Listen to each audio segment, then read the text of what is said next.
하늘이잖아. 그대가 내 하늘이잖아. 후회 없는 삶들, 가난했던 추억 나 행복했다. 아빠야 약해지지 마. 네 속을 걸어도 난 감사하니까. 아빠야 어디를 가야 당신의 마음처럼 살 수 있을까. 가장 큰 별이 보이는 우리 동네. 따뜻한 햇살 꽃이 피는 봄에 그댈 위로해요. 그댈 사랑해요. 그대만의 노래로.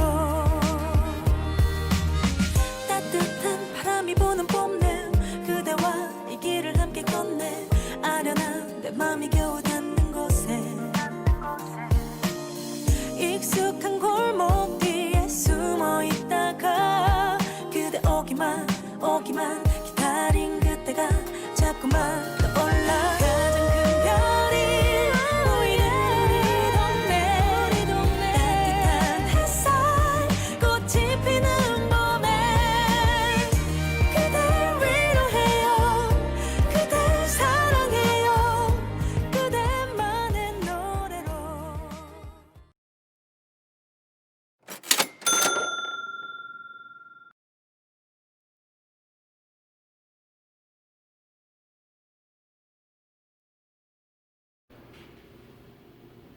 여러분 반갑습니다.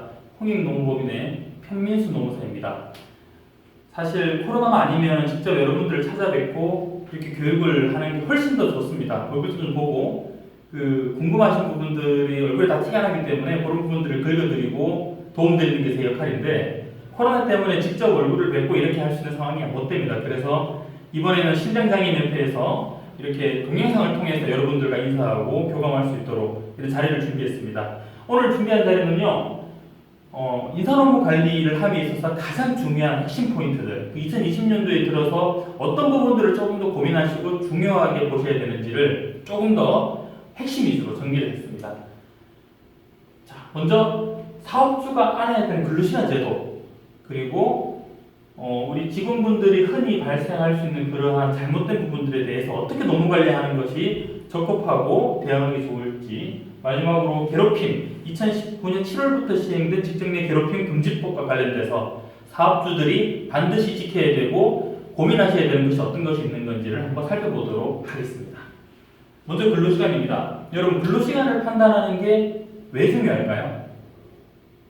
근로시간은 우리 사업주 입장에서는 두 가지 측면에서 중요합니다. 첫 번째는 근로시간은 한도가 있습니까? 없습니까? 한도가 있습니다. 할 수 있는 게 무한정 할 수 있는 게 아니라 일주일에 52시간까지 할 수 있다. 이런 이야기들 많이 들어보셨을 거예요. 그런데 정확하게 말하면은 52시간까지 할 수 있는 게 아니고 연장 근로를 12시간만 할 수 있다라는 겁니다. 자, 예를 들어서 내가 40시간제, 1주 40시간제 근무하는 직원이면은 40시간에다가 12를 더해야 되니까 52가 맞는데요. 애초에 내가 20시간밖에 근무하는 시간이 20시간밖에 안 된다. 그러면은 20시간에다가 12시간 더한 일주일에 32시간밖에 못 하는 거예요. 그래서 우리 사업장에서 근로계약서상의 소정근로시간이 짧은 분들은 50일을 하게 되면 문제가 되는 거고, 거기다 연장 12시간 범위 내에서만 할 수 있도록 관리해야 됩니다. 그런 측면에서 근로시간을 정확하게 판단하는 게 중요하고, 여기 12시간 오버하게 되면 근로기준법상 형사처벌을 받게 됩니다. 두 번째, 근로시간이 뭡니까? 일하면은 뭘 줘야 되죠? 돈을 줘야 되거든요, 직원들에게. 자, 그래서 이게 근로시간으로 인정이 되는 시간들에 대해서는 회사가 임금을 지급해야 됩니다. 그게 연장 근로면은 가산임금을 포함해서 줘야 되는 거고, 그렇죠? 휴일이나 야간 근로라도 또 가산임금을 포함해서 임금을 줘야 되는 문제가 있으니까 요게 근로시간인지 아닌지를 판단하는 게 매우 중요하다 하겠습니다. 근로시간 어떻게 판단하느냐? 크게 두 가지입니다. 첫 번째는 사용자의 지휘감독 아래에 있는 시간이면 근로시간이 해당이 됩니다. 첫 번째요. 자, 회사가 지시를 내서 주말에 대기하고 있으세요. 뭘 하고 있으세요. 라고 구체적으로 지시해서 대기하고 있으면 그 시간은 근로시간에 해당이 됩니다. 자, 혹은 이건 되게 명확한 건데 사무실에서 일하는 시간, 약정을 근로를 하는 시간 또는 그 근로를 하기 위해서 예를 들어서 우리가 이제 제조를 하는 데다 그러면은 기본적으로 안전모를 쓰고 안전화를 신고 이러한 이제 장비들을 챙겨야 되는데 이런 걸 입는 시간들 업무의 필수 불가결한 활동들이라고 봅니다. 그런 시간들도 근로시간에 포함이 됩니다. 혹은 아침에 우리가 일하진 않지만 9시 출근하는 사업장인데 30분 빨리 와서 회의에 참석해야 된다 라고 해놨어요. 그러면 그건 어디 들어가요? 사용자 지시에 따라서 모이는 거니까 회의 시간은 그 근로시간에 포함이 되는 거고요. 그게 아니고 예를 들어서 뭐 내가 그냥 아침에 빨리 출근해서 갈 데가 없어서 회사에 와 있다. 그런 시간들은 근로시간이 안 됩니다만은 보통 직원분들이 그걸 근로시간으로 착오를 하셔서 근로시간이니까 돈 주세요라고 하는 경우들이 있어요. 그러면 회사에서는 최소한 그날은 우리가 나오라고 한 적이 없습니다라는 그런 증빙들을 많이 갖춰두셔야 이게 임의로 회사에 빨리 오고 있을 뿐이구나 이런 게 아니라 그렇게 해석이 될 수 있는 겁니다. 자, 그래서 첫 번째 유형은 지방과 아예 있는 시간, 두 번째 유형은 근로계약상의 근로를 제공하는 시간들을 근로시간이라고 하고 임금을 줘야 되고 52시간 판단할 때 들어갑니다. 자, 그런데요. 우리가 이제 52시간제 혹은 연장근로 12시간 여부를 판단할 때 돈 문제를 떠나서 돈 문제하고 이제 시간 문제를 구분하셔야 되는데 시간 문제에 있어가지고 자 제가 맨날 일을 할 수는 없잖아요. 어떤 날에 회사에 안 나오지 않습니까? 어떤 날에 안 나오죠? 휴일, 휴가, 뭐 휴직 이런 날에 회사에 출근하지 않습니다. 출근하지 않죠. 근데 예를 들어서 우리가 연체휴가 같은 경우에는 안 나오더라도 돈을 줍니까? 안 줍니까? 돈을 주거든요. 유급 처리를 합니다. 월급을 안 깐단 말입니다. 월급을 안 까고 연차를 내가 월요일날에 연차를 하루 썼다고 해서 그날 월급이 깎이지가 않아요. 그거는 흔히 말해서 임금을 줬다. 유급 처리했다라고 하는데 자 그렇게 연차를 쓰는 날이 중간에 껴있는 주에 근로시간 산정 어떻게 해야 되는 거냐라는 거거든요. 월화수목금 중에서 월요일하고 화요일 연차를 제가 썼습니다. 그리고 8시간씩 3일 주 3일을 근무를 했어요. 그럼 이 주에는 근로시간 몇 시간 일한 겁니까? 근로시간은 실제 나와서 출근하면 3일밖에 안 되는 거예요. 둘은 아닙니다. 둘은 일한 게 아니라 월급은 주지만 돈은 주지만 근로시간 산정할 때 포함이 안 되는 겁니다. 자 그렇다면 예를 들어서 우리가 토요일이 무급휴무일의 사업장이에요. 그러면 자 질문을 바꿔가지고 월요일 하루를 내가 연차를 썼고 화수목금 정상근무 32시간 8시간씩 사용하고 나서 토요일날에 나와서 8시간 내가 일을 했습니다. 그러면 이 토요일날 일한 거는 뭐가 되는 겁니까? 연장근무입니까? 아니면은 그냥 일반 근무입니까? 일반 근무로 보는 거예요. 법정 근로로 보는 겁니다. 자, 그래서 이 토요일 8시간 한 거에 대해서는 1.5배를 달아줄 필요가 없어요. 이 8시간은 그냥 법정 근로 내의 근로다 라고 보시면 돼요. 만약에 근데 월화수목금 일을 다 한 다음에 4시간 한 다음에 토요일 나와서 일을 하면 요거 8시간이 연장 근로이기 때문에 1.5배를 달아서 줘야 되는 겁니다. 자, 여기서 여러분 참고하시면 안 되는 게 아까 월요일날 연차를 쓴 케이스 첫 번째 케이스에서 월요일 연차를 쓰고 4일 근무를 하고 토요일날 하루 나온 경우 이런 경우 임금을 어떻게 줘야 되는 거죠? 연장근로는 없습니다. 연장근로는 없는데 돈은 어떻게 줘야 되는 겁니까? 돈은 월요일 유급이죠. 실제 근로 시간 40시간이죠. 그러면 이 주에는 48시간에 대해서 돈을 주면 됩니다. 당연히 주휴까지 포함하면 8시간 더 해야 되니까 56시간치를 줘야 되는 거예요. 토요일, 이 차이는 토요일 날에 1.5를 주냐 안 주냐의 차이가 있을 뿐이지 토요일 일한 거에 8시간치는 돈으로 주긴 줘야 되는 겁니다. 이게 연장근로가 아닐 뿐이라는 거죠. 이해되셨죠? 자. 그렇게 노동부가 2018년 5월달에 설명 자료를 내면서 이렇게 명확하게 가이던스를 내렸습니다. 그래서 아마 여러분들 사업장에 근로감독이 나오거나 노동부의 진정이 계획된다 하더라도 이런 룰은 알고 있으셔야 될 것 같고 근로시간 관리도 이렇게 이루어져야 되는 게 필요할 것 같습니다. 자, 다음으로 회식 시간입니다. 회식. 자, 회식을 좋아하는 사람한테는 이게 근로시간이 아니거든요. 그냥 정말 내가 좋아하는 시간일 뿐이에요. 그냥 회식 시간. 그런데 회식을 가기 싫어하는 사람도 있을 수 있고 회식을 좋아하는 사람도 그 자리에 가기 싫은 경우가 있을 수 있어요. 전체 회식 이런 게 있잖아요. 사장님 옆에 딱 앉아가지고 술 한잔 먹고 자 이런 회식 시간들이 근로시간에 포함이 되냐 안 되냐가 쟁점이 되는데요. 사실 노동부는 이런 이야기합니다. 18년 6월달에 노동부가 가이던스를 어떻게 냈냐 하면은 이게 보도자료에서 사업주가 참석을 강제하는 언행을 했다고 하더라도 너 안 나오면 어떻게 되는 줄 알아? 두고 보자. 이렇게 말했다고 하더라도 이거는 근로시간이 아니다라고 봤습니다. 그렇게 해석을 했었어요. 근데 그 이후에 뭔가 특별하게 노동부의 해석이라든지 법원의 판례, 법리 이런 게 나온 건 없습니다만 사실 저는 조금 불안합니다. 이게 왜 그러냐면은 근로시간은 사업주가 강제하는 시간들, 지혜 감독 아래에 있는, 죄송합니다. 지혜 감독 아래에 있는 강제하는 시간들을 말하는 건데, 이거를 아니라고 볼 수 있을 것인가, 과연. 나중에도. 그 노동부가 이런 의견을 내긴 냈지만, 사실 논란의 소지들이 있고, 나중에 판례가 어떻게 나올지 아무도 모릅니다. 이와하고 동일한 내용의 법원 판례는 없습니다. 그렇기 때문에, 사실 회사에서 관리하실 때는 회식할 때 가급적이면 강제 어느 정도 왔으면 좋겠다는 의견은 좋겠지만 강제를 하시는 거는 제한하셔야 되고 반드시 안 와도 된다. 참석 여부는 자율이다라는 거를 꼭 한번 말씀해 주시는 걸 필요로 할 것 같습니다. 이런 걸 이야기 안 하시면은 그때 안 갔으면은 사장님한테 구사리 먹고 욕을 먹어가지고 안 갈 수가 없습니다라는 이런 이야기를 하면서 근로 시간들을 쳐주세요. 실제 그런 케이스 진정 사례가 있습니다. 최근에 제가 맡았던 사건도. 그래서 그런 것들을 좀 잘 대응을 하실 필요가 있다. 자, 세 번째입니다. 자, 근로시간 관련해서 가장 문제가 많은 게 교육시간이에요. 교육시간. 자, 예를 들어서 우리가 어떤 경우 교육시간이라고 해서 다 근로시간이 아닙니다. 왜냐하면은 아니 이게 회사가 교육하는 걸 좋아하는 회사 같은 경우에는 이런 걸 또 쳐줄 수도 있어요. 뭐 이런 거를 쳐줄게. 근데 교육을 싫어하는 회사들 싫어할 수도 있죠. 근데 뭐 필요 없다고 판단되시면은. 근데 교육을 필요하긴 한데 하여튼 이게 회사에서 교육 들으라고 해서 교육 들었는데 이걸 근로시간으로 쳐줘야 돼 말아야 돼라는 것들.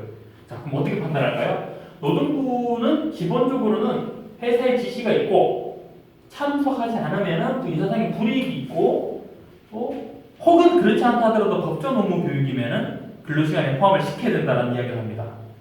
어떻게 판단하면 될까요? 가장 중요한 것은 1번하고 2번이라고 생각합니다. 그냥 법정 업무 교육은 볼 것 없어요. 법정 업무 교육이 뭐가 있어요? 성희롱 예방 교육, 뭐 장애인 인식 개선 교육, 노동법상 교육, 뭐 산업안전 보건 교육 이런 것들의 법정 업무 교육인데 노동법상 법정 업무 교육을 듣게 되면은 이거는 무조건 근로시간이에요. 이거는 뭐 고민할 필요가 없고 그거 외적인 것들 내가 이제 그 법정 업무 교육은 아닌데 직무 교육을 듣고 싶어요. 내가 못하는 게 있어서 외부에 그런 교육을 들을 때 내가 경림대 회계가 너무 딸려가지고 회계를 좀 이제 배우려고 외부 나무경영 이런 데다가 내가 신청해가지고 교육을 듣는다 예를 들어서 그러면은 어떻게 봐야 되느냐는 거죠. 케이스가 두 가지가 있습니다. 자, 첫 번째 회사가 봤을 때 이 직원이 너무 일을 못해요. 그래가지고 너 저기 내가 저기 바깥에 알아본 데 있으니까 거기 가서 여기 가서 매주 가서 수강하고 수강 여부를 나한테 보고를 해. 만약에 수강을 안 들으면 너 그 자리에서 징계야. 혹은 나중에 징계 처분할 거야. 이런 조치 할 거야. 이렇게 워닝을 줬습니다. 그리고 교육비를 다 회사가 됐어요. 근로시간으로 들어갈까요? 안 들어갈까요? 들어갑니다. 이거 들어갑니다. 왜냐? 직원이 이걸 안 들으면 페널티가 있고 회사가 지시가 있었기 때문에 들어가요. 들어갑니다. 자, 근데 다른 케이스를 한번 볼게요. 회사는 그렇게 뭐 지시하진 않았는데 내가 내 스스로 너무 내가 부족한 능력을 알고 있습니다. 그래서 그 부족한 능력, 엑셀 능력이 너무 떨어져가지고 오피스 교육하는 기관에다가 내가 알아보고 교육을 들으려고 하는데 하필 회사에서 우리 회사는 교육비 지원하는 제도가 있어. 그러니까 교육 들으려고 하는 사람들은 직무교육 관련된 거 뭐든 좋으니까 들으려고 하는 사람들은 회사에 신청해. 그러면은 교육비를 줄게. 교육비를 받고 이 친구가 갔어요. 매주 교육을 다 들었어요. 주말에 또 토요일 날에. 자, 그러고 나서 이 사람이 생각해보니까 회사에서 돈을 내줬어요. 그리고 내가 토요일 날에 강의를 들었어. 그러면은 그 토요일 날에 회사 돈 받아서 강의 들으러 간 시간 이거 근로시간으로 들어갈 수 있습니까? 안 들어갈 수 있습니까? 회사가 강제하지 않았고 지시하지 않았기 때문에 회사가 설사 돈을 지원했다고 하더라도 그거는 복리일 뿐이지 그걸 가지고 근로시간으로 보기는 어려울 것 같습니다. 노동부도 실제로 기본적으로 그런 판단을 하고 있는 것 같습니다. 거부할 수 없거나 거부하면 불이익이 있는 경우에는 근로시간으로 보지만 그런 것이 없이 조금 자율성을 띠고 있다라고 하면은 근로시간이 아니라고 볼 수 있습니다. 근데 그래서 아까 말씀드렸다시피 회사에서 만약에 금전적인 거를 비용을 지원을 한다라고 해서 꼭 그것만 가지고 근로시간이다라고 단정하기는 어렵다라는 거. 그거를 이제 기억을 좀 하시면 좋을 것 같습니다. 자, 그리고 만약에 혹시 여러분들 회사에서 이런 분이 계실지 모르겠습니다만은 회사에서 뭐 필요한 라이센스는 아닌데 본인의 자격증을 가지고 있어요. 그런데 이 자격증은 1년에 한 번 보수 교육을 하러 갔다 와야 이 자격증이 유지가 되는 거예요. 자격증에 대한 이런 면허 라이센스가. 그래가지고 내가 이 교육을 들어가요. 내 라이센스 유지를 위해서. 이거 근로시간에 들어갑니까? 안 들어갑니까? 안 들어갑니다. 안 들어가고 자. 두 번째, 보내줄 의무도 사실 없습니다. 그거는. 본취가 쓰고 원래 가야 될 이야기예요. 그거는. 그런데 만약에 논란이 있는 것은 회사가 그 직원의 라이센스가 꼭 필요해요. 이 라이센스가 있어야 회사가 굴러가. 그래가지고 라이센스 있는 직원을 채용을 해가지고 회사가 써요. 그런데 그런 경우들은 이걸 보수기가 안 들어가면 이 라이센스가 날아가 버려요.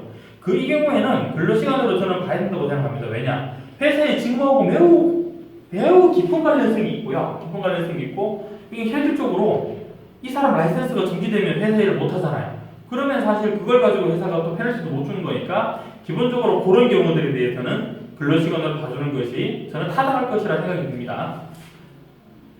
자, 마지막으로 근로시간 관련돼서 쟁점이 가장 많은 거 대기시간하고 휴게시간입니다. 요거 두 개 차이가 뭘까요? 대기시간. 대기시간이나 휴게시간 그럼 공통점은 뭘까요? 공통점. 대기시간도 휴게시간도 실제 내가 일을 하는 시간입니까? 일을 안 하고 노는 시간입니까? 논다고 말씀드려서 죄송한데 하여튼 우리가 약속했던 일을 안 하는 시간이 맞습니다. 일을 일단 안 합니다. 안 하고 그냥 앉아 있는 거예요. 핸드폰 게임도 할 수 있고 뭘 먹을 수도 있고 물론 사업장에서 안전사고 차원에서 뭔가 금지해 놓은 게 있으면 그건 못 하겠지만 그게 아니고서는 기본적으로 쉴 수 있어요. 자, 그러면 둘 다 이렇게 쉬는 시간인데 이 친구는 대기시간, 이 친구는 근로시간으로 봐서 아까 전에 52시간제 이야기할 때나 혹은 임금 지급할 때 다 들어가서 돈을 줘야 되는 건데 이 친구는 근로시간이 안 들어가기 때문에 52도 휴게시간 10시간이라도 근로시간 0이에요. 그렇게 보고 돈도 안 줘도 되는 그런 게 극명한 차이가 있습니다. 어떻게 구별할까요? 이거를 어떻게 대기시간, 휴게시간 어떻게 구별할까요? 자, 가장 중요한 거는 사용자의 지휘명령으로부터 이탈돼야 자유롭게 사용할 수 있느냐라는 거예요. 얘는 자유롭게 사용 못하고 얘는 자유롭게 사용할 수 있다는 거죠. 자, 예를 들어 볼게요. 대기시간 같은 경우에는 기본적으로 스탠바이 대기하고 있다가 일이 오면은 하세요. 대기하는 동안은 터치 안 할게. 그럼 얘가 이제 핸드폰 가지고 계속 갖고 있다가 게임하다가 일이 나면 가서 일을 해야 되는 거고 일이 안 하면 계속 놀 수도 있는 거예요. 그런데 이걸 근로시간으로 쳐준다? 왜 그럴까요? 이것도 진행 아래에 있고 자유롭게 사용 못한다는 거예요. 자, 잘 보세요. 그 일이 사장이 말한 일이 10분 뒤에 이제 만약에 발생하게 되면 10분 만에 이 종료되고 가서 해야 되는 거예요. 1분 만에 일어날 수도 있어요. 혹은 몇 시간이 걸릴 수도 있어요. 이처럼 특정이 안 되고 불확정적인 시간들, 이 시간들을 온전히 사실 다 바칠 4시간을 다 약속도 못 잡는 거예요. 이거 언제 끝날지 모르니까 이게. 그렇다면 그 시간들 전체를 사용자의 실 구속 아래에 있는 시간이니까 근로시간으로 본다는 게 기본적인 노동법이고요. 노동부의 판단 기준이고 휴게 시간은 예측이 되어 있습니다. 자, 우리 대표적인 휴게 시간 언제죠? 점심시간이에요. 점심시간. 12시부터 1시까지 점심시간이면 그때 안 건드리는 거예요. 물론 회사가 불이 났다. 도둑이 들었다. 누가 사고가 났다. 그러면 급하게 가야 되겠지만 그건 매우 이례적인 상황이고 일반적으로 업무를 안 하지 않습니까? 휴게 시간에는. 긴장해서 대기하고 있다가 스탠바이 하고 있는 것도 아니고 밥 먹고 그냥 산책하다가 들어오고 자기 볼일 보고 이렇게 하는 시간이에요. 그러면 이 시간들은 다른 거예요. 그게 개념이. 그래서 결국에는 예측이 돼 있냐 안 돼 있냐라는 거, 시간이 명백하게 구별돼 있냐 안 돼 있냐라는 거, 이런 부분들이 되게 중요한 포인트인 것 같습니다. 그것들이 되면은 기본적으로 구별이 되면 휴게 시간, 안 되고 무한정 언제까지 대기하라고 하면 대기 시간에 근로시간 들어가는 거죠. 근데 사업장에서 보면 우리 이런 것도 있습니다. 일찍이나 숙직 당직 같은 것도 있어요. 이게 뭐죠?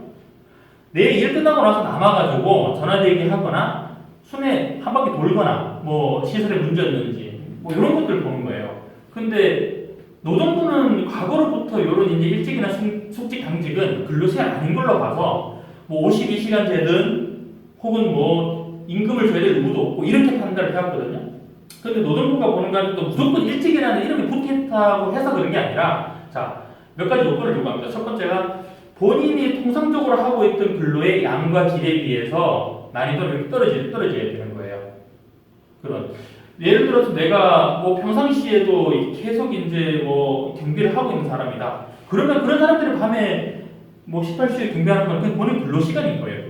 그런데 그게 아니고 평소에는 사무직을 하는 사람들 굉장히 집중해 사무직을 하는데 저녁에는 그냥 당직 서는 날은 그냥 사무실에 어디 앉아가지고 지정된 사무실에서 앉아가지고 전화 받고 전화 안 오면 가만히 놀고 요런 이제 스탠스라는 거죠. 두 번째가 일찍이나 숙직이 사실 내 기본적인 통상적인 근로에 비해서 예를 들어서 통상적인 근로가 연속돼서 하는 게 아니라는 거죠. 아까 전에 제가 예시를 들어드렸는데 경비 같은 경우는 본인 일을 쭉 하시는 거니까 그런 경우는 근로시간인데 내가 예를 들어서 이게 전화대기 하는 것 자체가 굉장히 어려워요. 예를 들어서 전화대기 받고 누가 침입을 오면 특수경비원처럼 막 싸우고 이렇게 예를 들어서 매우 고난도의 업무를 요한다. 위험도도 높고 이렇게 돼버리면 그거는 별도의 근로계약으로 와서 임금을 지급해야 된다. 그렇게 보시면 될 것 같습니다.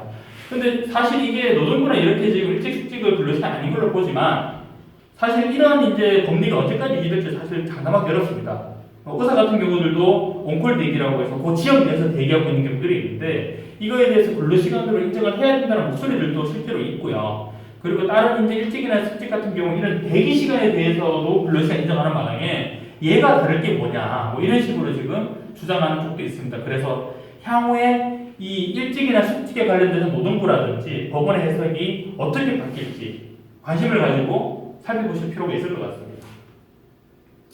자, 그리고 근로시간 제도의 마지막인데 노동부 근로감독이 나오면 사실 여러분들이 많이 대응을 하시고 준비를 하시는데 그 중에서 사실 많이 놓칠 수 있는 게 임신 중인 여성과 산후 1년 이하인지 나머지 것들은 크게 어려운 거 없이 잘 지키세요. 실제로도 뭐 남자 여자 근로시간 50일은 똑같고 야간 휴일할 때 동의받고 하는 거 똑같은데 임신 중인 여성은 연장 근로 자체가 금지됩니다. 하면 안 돼요. 본인은 어떻게 나고 싶다고 해도 하루 8시간 주 40시간 넘어서 하면 안 돼요. 오히려 임산부는 뭐죠? 근로시간 단축을 요구할 수 있습니다. 임시기 근로시간 단축 여부로. 자, 야간 근로하고 휴일 근로는 할 수는 있는데요. 본인이 명시적으로 신청해야 되고 노동부의 인가를 받아야 되는 거예요. 자, 노동부 장관으로 되어 있는데 우리 관할 노동청의 인가를 받아야 돼요. 요게 안 되면 형사처벌이 됩니다. 근데 임산부들은 보통 이제 외부에서 봤을 때 이게 그 외형적으로 티가 나기 때문에 많이들 잘 챙기시는 경우들이 있어요. 가장 못 챙기시는 게 임신 초기. 뭐 그럴 때는 어쩔 수 없죠. 초기라서 말을 안 해가지고 시킨 거는 그 고의성이 없다고 볼 수 있는데 임신의 사실을 알면서도 배가 많이 안 나오게 시켜야지 이렇게 하시면 이거는 형사처벌 대상이 될 수 있습니다. 자, 다음으로 산후 1년 이하인자 이건 되게 많이 실수하시는데 산후 1년 이하인자는 뭡니까? 출산하고 나서 1년이 안 된 사람이거든요. 우리 회사에는 사람들이 출산하고 나서 무조건 육아휴직 1년 갔다 온다. 이러면 사실 이건 별로 비쌀 게 없어요. 근데 1년이 아니고 더 적게 갔다 오거나 혹은 예를 들어서 육아휴직을 안 간 경우들에 대해서는 이런 케이스에 있는 사람들이 근로시간의 관리를 정확하게 하셔야 되는 거예요. 연장 근로를 무한정 일주일 12시간까지 할 수 있는 게 아닙니다. 출산한 지 1년 안 된 사람들은 일주일 6시간, 하루 2시간 맥스, 1년 150시간 맥스 범위 내에서 할 수밖에 없습니다. 그리고 야간 근로, 휴일 근로도 본인 동의하고 막상 노동부 장관의 인가가 있어야 돼요. 우리 관할청이 인가 신청서를 해서 인가를 받아야 됩니다. 그렇게 안 하고 나서 일을 시켰다가 걸렸다? 그러면은 처벌이 돼요. 물론 근로감독에서는 시정기를 한번 주긴 줍니다. 일반적인 정기감독에서는. 근데 특별감독이라든지 혹은 근로자분이 고소를 제기했다. 그러면은 이거는 형사처벌입니다. 그렇기 때문에 반드시 여러분들 이 임신하신 분들 혹은 출산하신 분들에 대해서는 관심을 가지고 근로시간에 대해서 잘 이제 준비를 하셔야 됩니다. 근로시간 파트는 여기서 끝내고요. 자, 우리 사업주분들이 직원들 관리하시면서 흔히 발생하는 일들, 그거에 대해서 어떻게 대처해야 되는지 알려드리겠습니다. 요즘에는 직원분들이 하도 인터넷이 많이 발달되어 있다 보니까 과거에 비해서 이런 뭔가 징계라든지 해고라든지 이런 부분에 대해서 이의 제기를 굉장히 많이 하고 있고요. 실제로 본인의 권리의식이 많이 향상됐기 때문에 법이나 원칙에 맞지 않는 징계나 이런 해고 등에 대해서는 강력하게 대응을 하고 있습니다. 그렇기 때문에 우리 사업주분들도 만약에 근로자가 어떤 잘못을 내서 징계를 한다 하더라도 타당성이 있게 그리고 이제 법적으로 문제가 없게끔 준비를 잘 하실 필요가 있습니다. 괜히 잘못하면은 잘못한 근로자가 있는데 절차를 못 지킨 회사가 피해를 볼 수 있는 억울한 상황이 될 수 있는 겁니다. 자, 첫 번째, 많이 발생하는 것 중에 하나가 근태입니다. 지각이나 조퇴입니다. 지각 조퇴. 회사에 늦게 오는 거죠. 한 10분, 20분. 근데 그게 한 번 정도는 어쩌다가 차가 막혀서 문제가 생겼다. 그러면 눈 감아줄 수 있어요. 회사에서. 예를 들어서. 너무 유도리 이렇게 잘 수 없으니까. 그런데 맨날 지각하는 사람이 있고 자주 상습적으로 하는 사람들이 있어요. 혹은 되게 이제 신입인데 지각을 계속해요. 이런 분들은 회사에서 눈여겨보시고 그거에 맞게끔 본인한테 워닝을 주셔야 됩니다. 워닝을 안 주시고 있다가 한 방에 빵 터뜨리는 거는 되게 위험해요. 지금 이 케이스가 뭐냐면은 넉 달 동안 37번 지각했어요. 워킹데이가 88일, 90일 정도 되는데 절반 정도를 지각해요. 절반 정도를. 근데 이게 회사가 어떻게 됐냐? 넉 달 동안 모았다가 빵 터뜨려서 가지고 징계를 하려고 하다 보니까 조금 약간 난관이 붙으신 거죠. 이 징계한 케이스는 아닌데. 뭐 사전 보고했다, 뭐 9시 전에 출입물 통과한 이야기 들은 적 없더니 말도 안 되는 이야기 실제로 했는데 이분이. 근데 이런 말이 되게 뼈를 치는 말이거든요. 평소에는 가만히 있다가 왜 지금 와서 나한테 문제제기를 하는지 모르겠다. 팀장님, 본부장님 평소에 내 지각에 있을 때는 인사도 잘 받아주고 아무런 문제제기 안 하더니 뭐 넉 달 동안 이제 탁 모아가지고 빵 터뜨리고, 물론 뭐 너무 횟수가 많기 때문에 이분은 그렇게 말해도 말이 안 되는 거긴 합니다만은, 자, 그래도 회사가 이런 대응이 오면은 난감해요. 되게 실제로 난감합니다. 무슨 말이냐면은 노동위원회에서 뭐 법원에서도 회사가 징계 사유가 있음에도 불구하고 묵인하고 방조하고 계속 갔으면은, 용인했으면은 이걸 나중에 한 번에 몰아서 징계하기 어렵다, 이런 이야기를 합니다. 실제로. 그렇기 때문에 여러분들 실제 지각이나 조퇴가 있을 때마다 관리자를 통해서 지적하고 그 면담했던 기록들을 남겨둘 필요가 있습니다. 자, 다음으로 결근입니다. 결근하시게 되면은, 직원들이 결근하게 되면 보통 어떻게 생각하세요? 내가 정말 아끼는 직원이다. 그러면 어떻게든 설득해서 데리고 와야 되는. 근데 아끼지 않은 직원, 평소에도 눈에 가시처럼 생겼던 사람들, 그런 사람들은 회사에서 그냥 말도 안 하고 그냥 아웃시켜버려요. 근데 여러분 이걸 잘 아셔야 됩니다. 그 직원분이 왜 무단 결근했는지, 그리고 회사가 얼마나 이 사람이 기회를 줬는지 기회를 주셔야 되는 거예요. 왜냐? 정말 이제 나쁜 마음 먹고 안 나오는 사람이 있을 수도 있는데, 일 안 하려고. 그런데 그게 아니라 뭔가 피치 못할 사정이 있어서 연락을 못해서 회사에 못 나온 경우들도 실제 있어요. 외국에 갔는데 핸드폰을 잃어버리고 뭐 날치기 당해가지고 전화도 못한다. 물론 뭐 손이 꼽겠지만 실제 그런 일이 있었고요. 실제로도 저희 고객사 중에서도. 그렇기 때문에 여러분들 뭐가 됐든 간에 이런 이제 결근을 한다 하더라도 나중에 법적 문제가 최소화하고 회사가 일단은 뭐 해고를 하신다 하더라도 이런 부분들을 잘 챙기셔야 되는 게, 출근 독촉을 하 출근 독촉. 출근하세요. 문자, 메일, 카톡 당일 바로. 이것도 뭐 한참 뒤에 할 게 아니라 당일 바로 확인하시고 출근하라고 계속 독촉을 하셔야 되는 겁니다. 전화, 문자, 카톡. 동시에 내용 증명을 보내서 빨리 오세요, 빨리 오세요라고 계속 내용 증명을 보내셔가지고 이분이 실제로 출근하게끔 마음을 먹게끔 하셔야 되는 거예요. 지금 누구나 실수할 수 있죠. 그런데 그 실수를 여러분들이 한 번 더 기회 주는 차원에서도 중요하고, 한편으로는 이렇게 많이 나오라고 했는데 계속 안 나오면 이 사람의 의지는 회사에 나올 의지가 없는 걸로 볼 수 있습니다. 그렇기 때문에 내용 증명을 통해 가지고 그런 것들을 많이 체증을 해둘 필요가 있다. 자, 그리고 회사에서 규정을 위반하는 사람들, 상사의 정당한 홍보 명령을 듣지 않는 직원들이 있습니다. 그런 직원들 어떻게 해야 되냐? 말을 안 들으면 기본적으로 어떻게 돼요? 누가 누굴 말을 듣는다 안 듣는다의 관점을 떠나서 회사의 룰, 규정을 위반한 사람에 대해서 그 상급자가 해필 또 왜 엄청 강한 사람이면은 못 참거든. 얼굴이 바로 이렇게 울그락불그락 해가지고 뭐 맞아야 되니, 뭐 말을 안 듣는다, 이런 말을 한다고요. 근데 잘 보세요. 작년부터 뭐가 시행됐어요? 직장 내 괴롭힘 금지법이 시행됐기 때문에 이렇게 말하시면 바로 역습을 하는 거예요. 역습을. 쉽게 말하면 잘못은 내가 다 했지만 오호라 네가 나를 괴롭혔겠다, 폭언을 했겠다, 그럼 바로 이 팀장님을 바로 멀리 보낼 수 있는 그러한 강력한 무기를 행사할 수 있죠. 물론 그 무기라기보다는 정말 이제 억울해서 괴롭힘을 받아서 억울한 분들도 있지만, 정말 이제 단순히 대응을 잘못해서 정말 나쁜 행동을 했던 직원에도 불구하고 대응을 못하는 경우들이 있습니다. 안타까운 사례들이 있어요. 실제로. 그래서 말씀드립니다. 자, 어떻게 해야 되나? 웃는 얼굴로 본인이 잘못한 부분들을 차분하게 조목조목 말씀하셔야 되는 거예요. 당신 이거 잘못한 거 맞지? 네. 이거 하면 안 된다고 돼 있지? 네. 이런 식으로 하시고 면담 기록을 남겨두셔야 됩니다.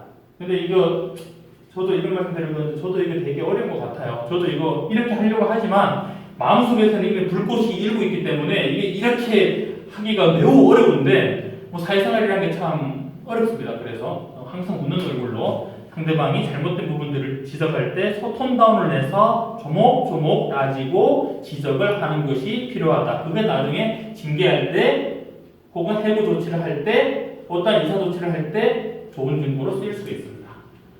마지막으로 직장 내 괴롭힘입니다.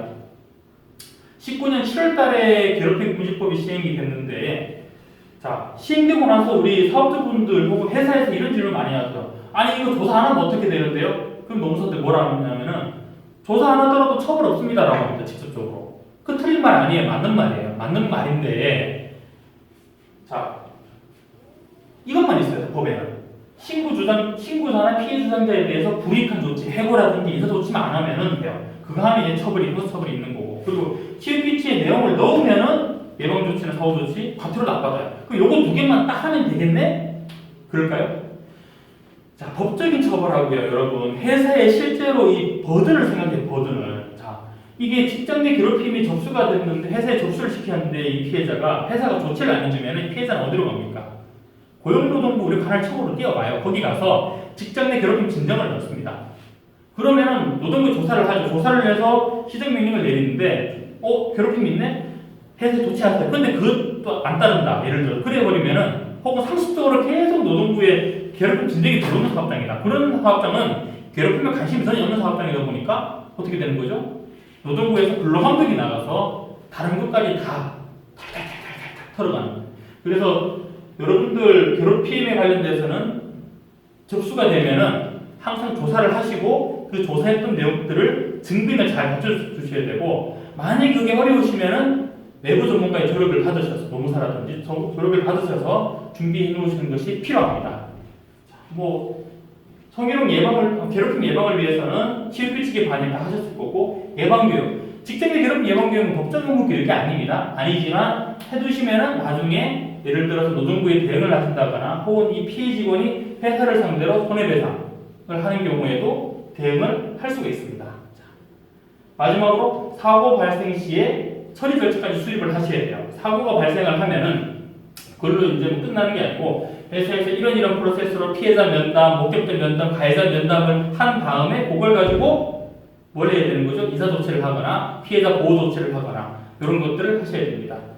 자, 사업수분 2020년도에 꼭 여러분들이 아셔야 되는 부분들을 제가 핵심 위주로 다루다 보니까 모든 내용들 담지는 못했습니다. 다음 시간에는 우리 2020년도에 시행되는 개정법률에 대해서 한번 논의할 수 있도록 하겠습니다. 고생 많으셨습니다.